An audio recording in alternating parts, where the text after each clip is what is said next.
ఈ భాషలకి సాహిత్యం ఉంది, ప్రపంచమంతా ఉనికి ఉంది.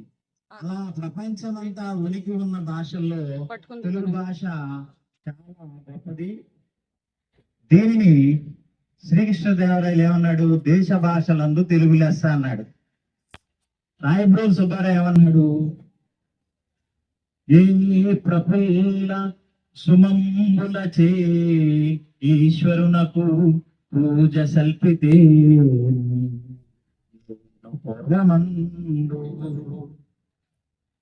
అంటే నేను ఈ వికసించినటువంటి పూలతో ఆ భగవంతుడికి పూర్వకాలంలో ఏదో పూజ చేసి ఉన్నా, అందుకే ఈ తెలుగు భాషలో నేను పుట్టాను. అలాంటి తెలుగు భాష మధురమౌను నా మాతృభాష అని కొడియారు.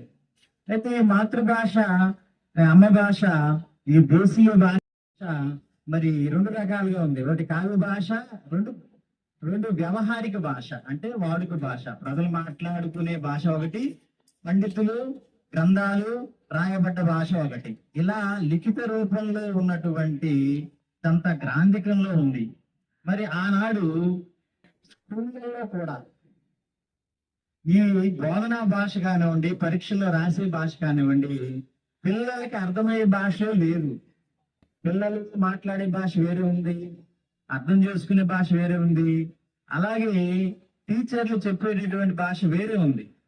అయితే జేఏఎస్ అనే ఒక విద్యాధికారి ఒక పాఠశాలను తనిఖీ చేస్తున్నప్పుడు ఏంటి తారతమ్యము, ఆ భాష అట్లా ఉంది, పుస్తకంలో భాష, పిల్లలు అర్థమయ్యే భాష ఒకటి ఉంది అని చెప్పినప్పుడు ఆయనకి గిడుగు రామ్మూర్తి పంతులు గారు మరి ఇట్లాంటి విధానం ఉంది, కొందరు గ్రాంధిక భాషనే చలామణి చేయాలి అని చెప్పి మరి పట్టుబడతా ఉన్నారు.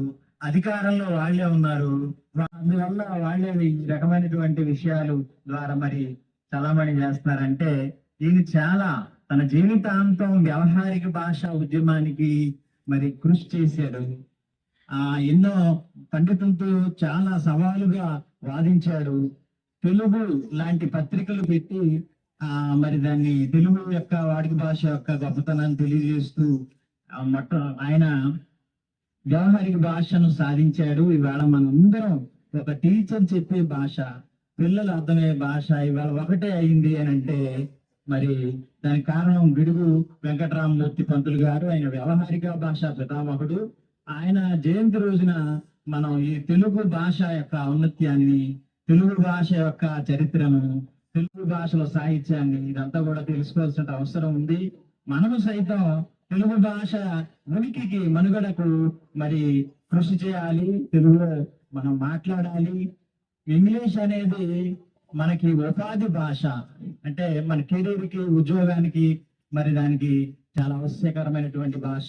అలాగే మరి మన మాతృభాష ఏంటంటే ఉద్వేగ భాష, మన ఎమోషనల్ ఫీలింగ్స్ అంటే మన లోపల ఉన్నటువంటి ఉద్వేగాలన్నీ మాతృభాషలోనే మరి సరిగా ఫోకస్ అవుతాయి. కాబట్టి మనం అందరం కూడా మాతృభాషకు కూడా పెద్దపీట వేద్దాం, మాట్లాడదాం. మరి సాహిత్యాన్ని, పద్యాన్ని, కవుల్ని మన మాటల్లో, మన చేతల్లో ఉంచుదాం. జై తెలుగు తల్లి.